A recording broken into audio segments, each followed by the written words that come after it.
भगवान से प्रे की कि ऐसी सिचुएशन कोई हमारे दुश्मन को भी ना दिखाए सर, जो हमने फेस की है सर। क्योंकि सर ये बहुत ही चैलेंजिंग टास्क था जो हम करके आए हैं, और कहीं ना कहीं अपने कंट्री में आके एक हमें सुकून मिला, हमें लगा कि हम अपनी मातृभूमि है और हम यहाँ पे बिल्कुल सेफ हैं, हमें यहाँ कोई कुछ नहीं कहा। जैसे ही हम लोग डिसाइड किया निकलेंगे, वो 6 घंटे का रास्ता वो भी मेरे सर दिमाग में रहेगा कैसे कैसे हमने क्रॉस किया। फिर उसके बाद जब हम रेलवे स्टेशन पे पहुंचे 4 ट्रेनें थी जिस दिन हमने जाना था। पहली ट्रेन आई, फुल होगी, इतनी भीड़ थी हमें बिल्कुल भी जगह नहीं मिली ट्रेन में। दूसरी ट्रेन आई, वो भी फुल होगी, उसमें भी हमें जगह नहीं मिली। तीसरी में नहीं मिली, चौथी में जाके बहुत मुश्किल से जगह मिली और उसमें हम बैठे। और एक इंसिडेंट मैं बताता हूँ सर आपको, उसमें बैठने से पहले थोड़ी देर 2 घंटे पहले की बात है, हम लोग हॉल में वेट कर रहे थे। बिल्कुल जस्ट रेलवे स्टेशन के 300 मीटर दूरी पे एक ब्लास्ट हुआ, फिर दोबारा एक और ब्लास्ट हुआ। तो जो हमारी बिल्डिंग जिसके अंदर हम बैठे थे उसके शीशे टूट गए सर सारे। इतनी जोर के ब्लास्ट हुआ, हम सभी को ऐसा लगा ये मोमेंट शायद हमारी जिंदगी का लास्ट मोमेंट है, इसके बाद शायद हम तो मतलब ऐसे ऐसे दो तीन मोमेंट हुए हैं कि ऐसा लग रहा था बस अब मुश्किल है सर। ये कह सकते हैं एक किस्म से मौत के बिल्कुल करीब से बिल्कुल निकल गए हम लोग। भगवान का शुक्रगुजार करते हैं, सही सलामत पहुंच गए हम लोग यहाँ पे। और सर ऐसी चीज जिंदगी में शायद आज तक नहीं देखी और ना मैं चाहूंगा कभी देखूं। बिल्कुल ही सर, मैं कहती हूँ कि ना खाना खाया हमने ना, मतलब ऐसे हो रहा था जैसे कि कोई मातम का माहौल होता है। तो मतलब आंसू ही नहीं रुकते थे आंखों से कि मेरा बच्चा वापस आ जाए। दिन रात परमात्मा से प्रार्थना करती थी कि मेरा बच्चा वापस आ जाए, मेरी जान ले ले परमात्मा, मेरे बच्चे को वापस मेरी झोली में डाल दे। तो वो 6 किलोमीटर हमने जो पैदल ट्रैवल किया ना सर, वो जिंदगी में मैं पूरी जिंदगी नहीं भूलूंगा वो 6 किलोमीटर को। कैसे कैसे हम लोग बंकर से लेके रेलवे स्टेशन तक पहुंचे। और रेलवे स्टेशन का रास्ता होता है सर, सेंटर से क्रॉस करना होता है। सेंटर तो आते ही आता है रास्ते में। जैसे ही हमने सेंटर क्रॉस किया रेलवे स्टेशन जाने के लिए, ठीक क्रॉस करते ही थोड़ी देर बाद सेंटर में ही ब्लास्ट हो गया। तो मैं भगवान का शुक्रगुजार करता हूँ हम पहले निकल गए। अगर थोड़ी सी लेट हो जाते हम तो शायद दिक्कत हो जाती। बाहर गोलाबारी हो रही है तो हम लोग अपने आप को प्रोटेक्ट करने के लिए जो जहां हमें जगह मिली फ्लैट में, हम अब पूरा अपने कोशिश की अपने आप को बचाने के लिए। जैसे बेड है, बेड के नीचे घुस गए ताकि इन केस बिल्डिंग गिरे तो हमारे सिर पे बचाव हो जाए। सुबह के 4 बजे की बात है, बिल्डिंग हिलने लग गई, कांच हिलने लग गए बिल्कुल एकदम से। जैसे हमने बालकनी में जाके देखा तो मिसाइल्स जा रही थी सर। नमस्कार, मैं अरविंदर सिंह आपके साथ और आप देख रहे हैं कुरुक्षेत्र खबर। आपको इतना बता दें कि आज जो यूक्रेन की बात हो रही है, हर फोन के अंदर, हर टीवी के अंदर, हर दिल के अंदर, हर मुख के अंदर, जुबान के ऊपर एक ही नाम है, यूक्रेन। आखिरकार किस तरह से अपने बच्चों को वहां से सेफ निकाला जाए, अपने रिश्तेदारों से कांटेक्ट किया जाए। हर घर में, हर परिवार के अंदर इस तरह की एक दहशत का माहौल वो आपको दिखाई देगा। इस समय कुरुक्षेत्र में आपको लेकर के आए हैं और मेरे साथ सत्यम अरोड़ा मेरे साथ हैं, स्टूडेंट हैं मेडिकल के। बात करेंगे कब वहां से चले, और सबसे पहले मैं थैंक्स करूंगा उस गॉड का, उस भगवान का, जिन्होंने एक आंख के तारे को सही सलामत जो है अपने घर पहुंचाया। आप देख पा रहे हैं किस तरह से माहौल की अगर मैं बात करूं, बहुत ही खुशी का माहौल और मुस्कुराता हुआ चेहरा वो यहां पर जो है आपको दिखाई देने वाला है। भव्य स्वागत वो घर पर किया गया है, बैलून्स के साथ घरों को सजाया गया है। उसी एक घर में मैं पहुंचा हूं जहां पर खुशी का माहौल है। जी हां, बात करेंगे, सत्यम मेरे साथ हैं। क्या कर रहे थे, किस तरह पहुंचे, कितने समय से स्टडी चल रही थी, वो हम लोग बात करेंगे। सत्यम नमस्कार। नमस्कार सर। कैसे हैं आप?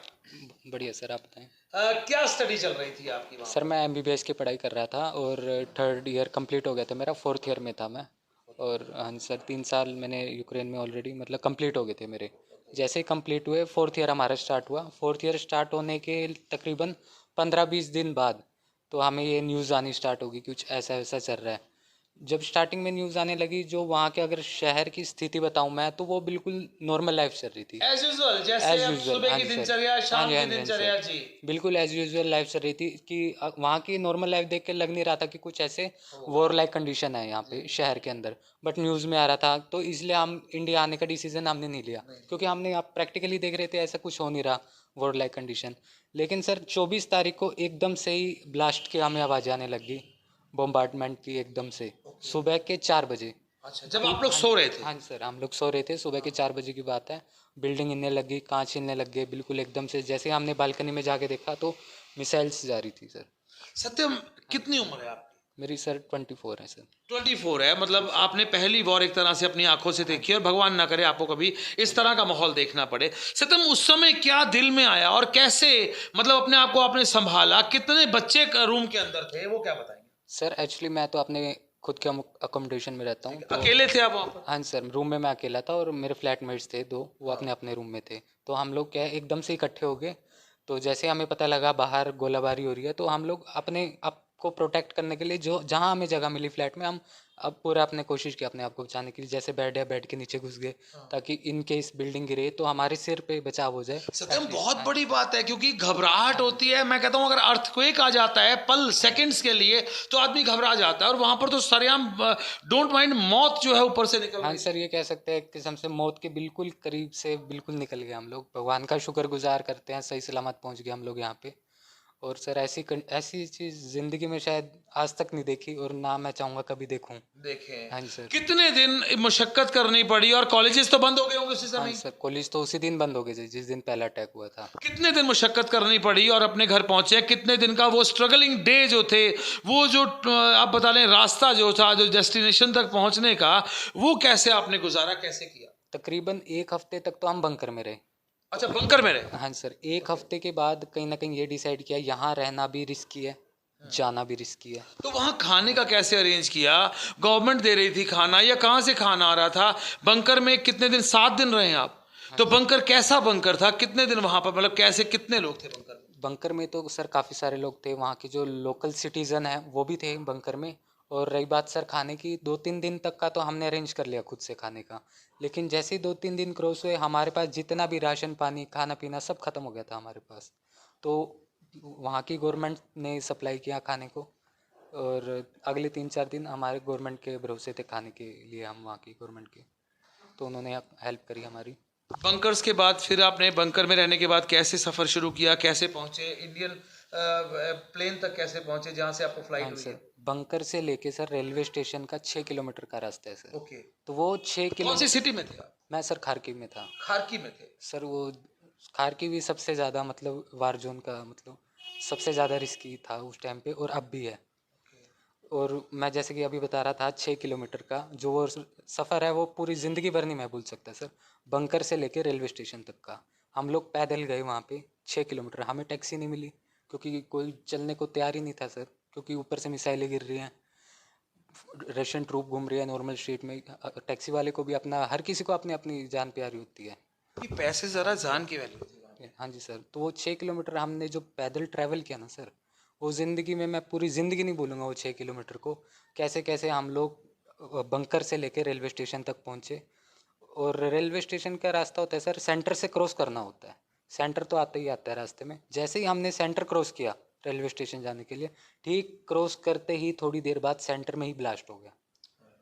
तो मैं भगवान का शुक्रगुजार करता हूँ हम पहले निकल गए। अगर थोड़ी सी लेट हो जाते हम तो शायद दिक्कत हो वो जाती। 6 घंटे अगर पैदल चलना पड़े आदमी को, तो नॉर्मली आदमी कितनी देर में तय कर लेता है? नॉर्मली तो सर ऐसा होता है आधा 1 घंटा लग एक जाता घंटा, है। डेढ़ हाँ जी, घंटा लग 1.5 जाएगा। घंटा लग लेकिन जाता वो समय आपने कितनी देर में पूरा? है। हमें सर 3-4 घंटे लग गए उस 6 किलोमीटर में। हाँ जी सर, काफ़ी टाइम लग गया वो 6 किलोमीटर में, क्योंकि सर हम जैसे थोड़ा सा चलें फिर छुप जा रहे थे, फिर चल रहे हैं फिर छुप जा रहे थे, ट्राई कर रहे हैं कोई लिफ्ट दे दे, लिफ्ट नहीं हमें मिल रही थी, कुछ नहीं मिल रहा था। जैसे कितने बच्चे आप निकले थे वहां से?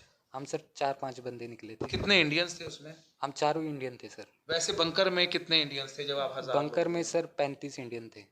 स्टूडेंट थे? हाँ जी, स्टूडेंट थे हम, 35 थे। वहाँ पे क्या अलग अलग बंकर, हर बंकर में अलग अलग बच्चे हैं।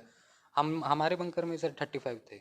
तो 7 दिन कैसे वहाँ नहाना धोना सारा कैसे किया? वो बिल्कुल या ऐसे ही रहे? सर ऐसे ही बस ये था कि बस भगवान जान बचा ले, वो बाकी जो नॉर्मल चीज़ें हैं वो हो जाएंगी, कोई बात नहीं, बस एक बार सेफली रहे हम। उस टाइम तो चीज़ें ये थी दिमाग में, हाँ सर, अपने आप को बचाना है। क्योंकि ये तो घबराहट होती है, उसके बाद जो है जगह ऐसी, एटमॉस्फेयर ऐसा होता है, उसके बाद जगह जहाँ अकोमोडेशन में वो भी एक मतलब एक अलग सी अकोमोडेशन है। हाँ सर, दिक्कतें तो बहुत आती हैं।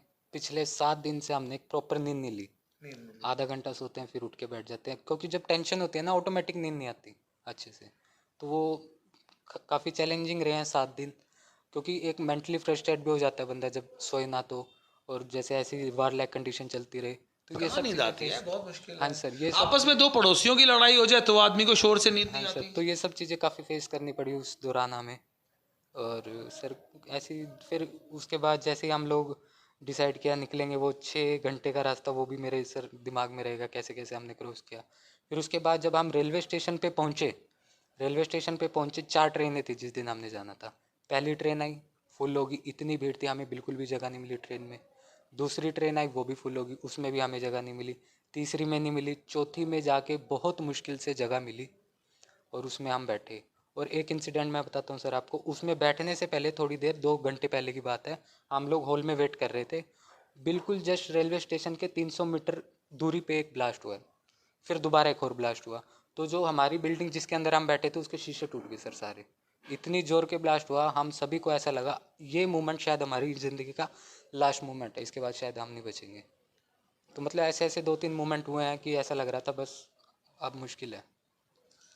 सत्यम, उसके बाद जब आप यहाँ के लिए चले हैं, वहाँ से रवानगी हुई है, प्लेन के अंदर बैठ गए हैं, तो कौन सी कंट्री में पहले, और उस समय जो आपने सीट में बैठ जो सांस ली, जब टेक ऑफ हुआ उसके बाद जो आपने पहली सांस ली, उसमें क्या प्रे किया या कैसा फील हुआ, वो अनुभव क्या था?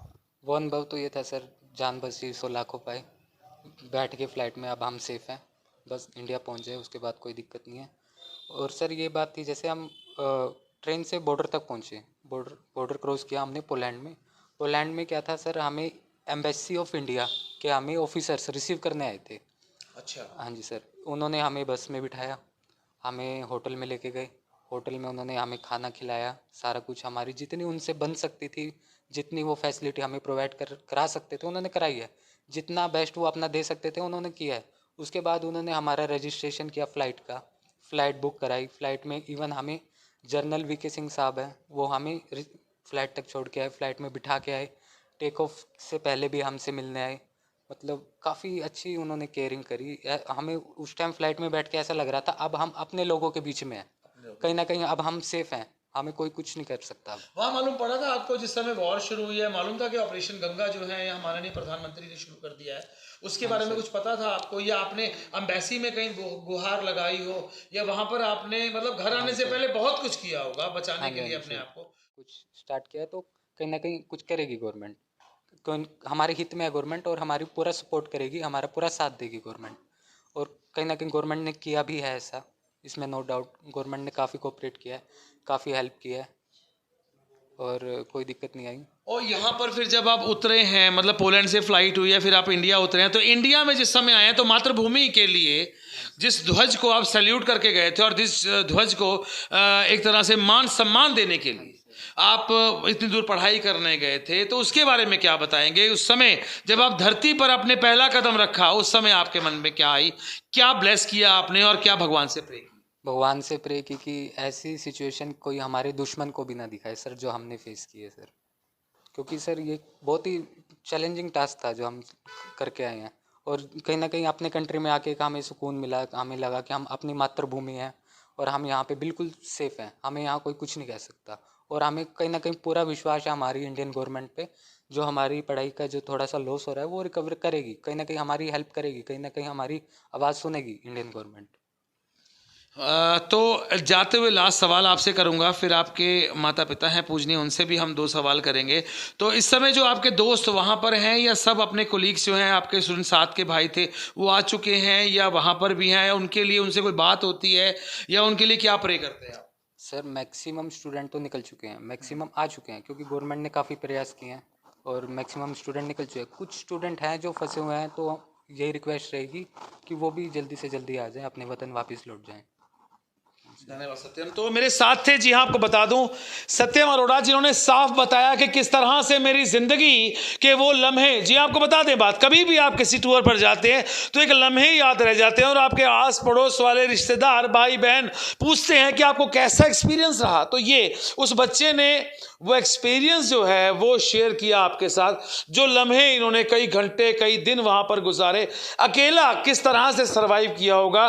और मैं आपको बता दूं, ये नियतियां जो हैं, जी हाँ, आपको परेशानियां ज़रूर आती हैं, लेकिन अगर आपके अच्छे कर्म हो, उन कर्मों का जो फल मिलता है तो इस तरह मिलता है जो आज इनके माँ बाप को मिला है। तो आइए उनके माँ बाप से भी हम बात करेंगे, माता पिता से पूछेंगे, उनकी आँख का तारा जो है वो आज लौट कर अपने घर वापस आया है, कैसा फील करते हैं। मेरे साथ थे सत्यम अरोड़ा, और जुड़े रहिए मेरे साथ, जरूर देखिएगा कैसा माँ बाप का फीलिंग्स था। और मैंने आपको जैसे बताया, अच्छी नीयत की कमाई की अगर मैं बात करूं, अच्छे कर्मों की अगर मैं बात करूं, तो इस तरह से खुदा भगवान जो है वो झोली में खैर डालता है, तो जो इनके डाली है। अरविंदर सिंह के साथ जुड़े रहिएगा, आगे लेकर चलते हैं।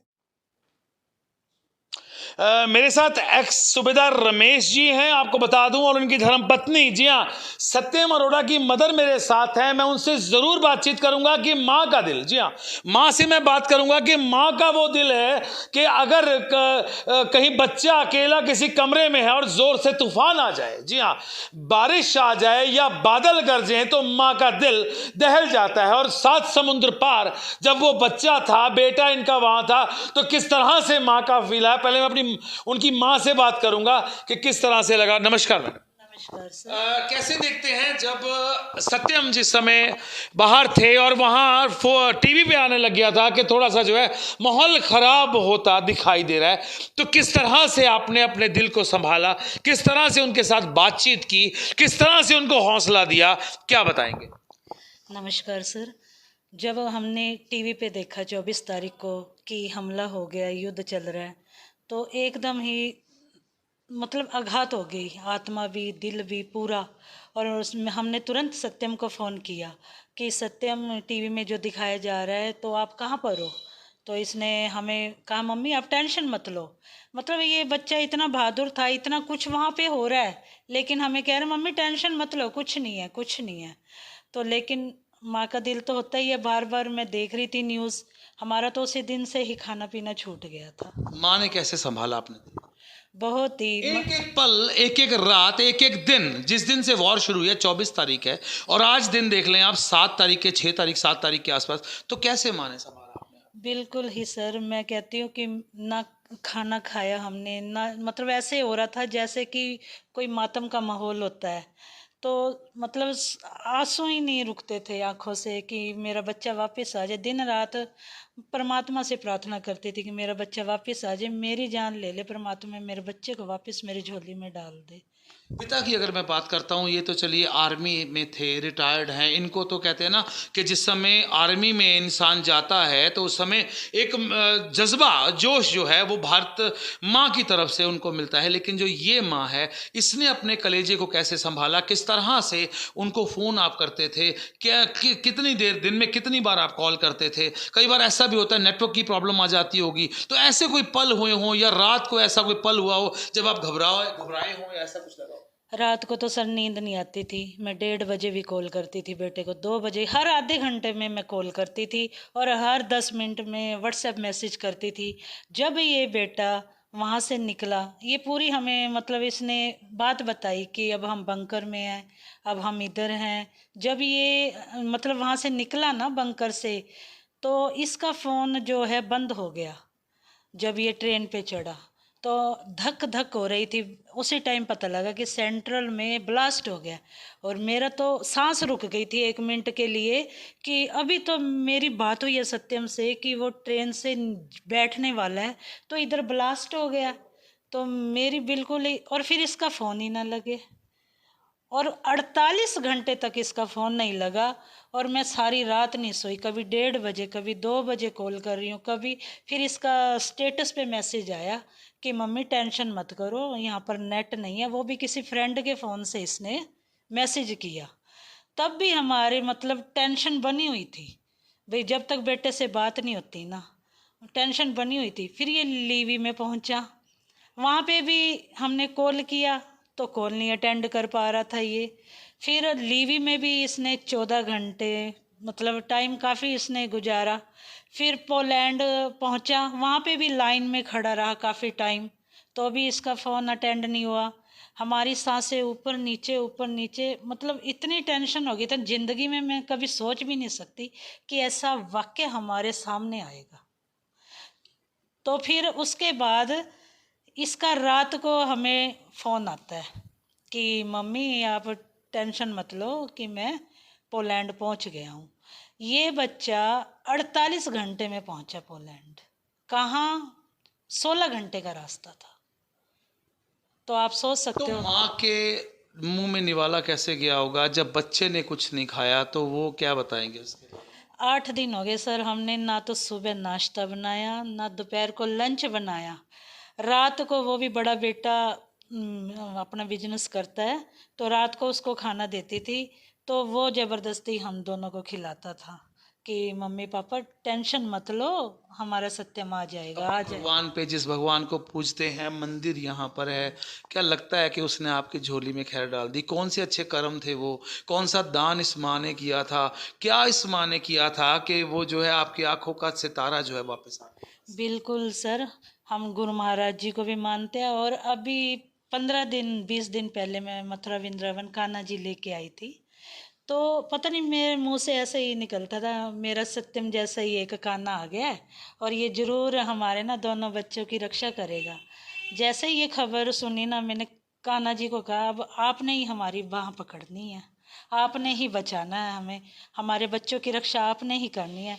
कहीं ना कहीं वो भगवान रूप बन के आए हैं जो कि हमारे बच्चों की रक्षा की है। उस झोली में जब खैर डली है, जब आपने अपनी औलाद को सामने देखा, तो क्या आपने कान्हा जी को भी अपने सीने से लगाया अपनी औलाद के साथ साथ? हाँ जी सर, उसी टाइम ही बर्फी मुंह मीठा कराया कान्हा जी का, बच्चे को आते ही मतलब मत्था टिकाया। और वो वाक्य क्या था जिस समय माँ ने अपनी आंखों का तारा अपने सामने खड़ा किया? उस समय तो मतलब मेरे तो जैसे ना ऐसे लग रहा था कि मैंने नया जन्म सब कुछ मेरे सामने, बस मेरे सामने आ गया, मेरा बच्चा नया जन्म पा के आ गया, नया जन्म। माँ के लिए, उन बच्चों के लिए क्या फरियाद करेंगी जिनके बच्चे अभी भी वहाँ? मैं परम पिता परमात्मा से कहती हूँ, जैसे मेरी झोली हरी भरी रखी है, परमात्मा करके सबकी, सब माँओं की झोली हरी भरी रखे और सारे बच्चे वापस आए। बेटे को वृंदावन लेके जाएंगे शुक्रिया करने ठाकुर जी? बिल्कुल जाएंगे, बिल्कुल उनको ठाकुर जी का शुक्रिया अदा कराएंगे, मत्था टिकाएंगे, परिवार सहित जाएंगे। तो जिस तरह हमें भी भावुक कर दिया इस माँ ने, लेकिन इतना मैं आपको बता दूं कि ये माँ है, जी हाँ, ये जननी है, जिस माँ ने जन्म दिया, पाल पोस के इतना बड़ा किया और उसके बाद जो है भेजा अपने बच्चे को पढ़ने के लिए। वहाँ से जब हालात जब डगमगाए तो माँ का सीना फट गया।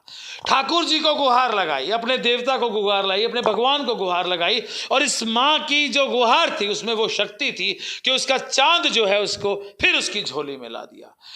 खबर को शेयर करिएगा, क्योंकि अब बारी आती है, माँ अगर जिंदगी है तो बाप वो छत है जो बच्चे को एक आशियां देता है। बाप से बात करेंगे, पिता से बात करेंगे। एक चीज आपसे मैं पूछना चाहूंगा, एक आर्मी ऑफिसर हैं आप, लेकिन आर्मी ऑफिसर की अगर मैं बात करूं तो सीने जो हैं आपके 56 इंच के होते हैं, हर चीज आपने देखी है, लेकिन जब बेटे के लिए ये सुनने मिला तो क्या लगा आपको? पहले तो जय हिंद सर। मैं मतलब बहुत अंदर से परेशानी तो बहुत ज़्यादा थी, क्योंकि ये बच्चे ने थोड़ी आर्मी की ट्रेनिंग ली हुई है। आर्मी की ट्रेनिंग तो हमने ली हुई है, ये तो अबोध बच्चा था। फिर भी हमने कोशिश ये किया कि ये बच्चे के अंदर ना फ़ोन से ही बात होती थी और हम उसको यहीं से ही सिखाते थे, माँ बेटा ये हिंदुस्तान की आन की बात है, शान की बात है, अगर तुम अपने आप को जिंदा बच करके यहाँ ले आए। वो कैसे है, अगर तुम्हें खाना नहीं भी मिला तो हौसला बुलंद रखना। एक इंसान 5-7 दिन 10 दिन खाना नहीं खाया वो जिंदा रह सकता है, लेकिन अगर हौसला बुलंद है तो वो बिल्कुल उस शिखर पे पहुँचेगा, उन्नति जरूर मिलेगी उसकी।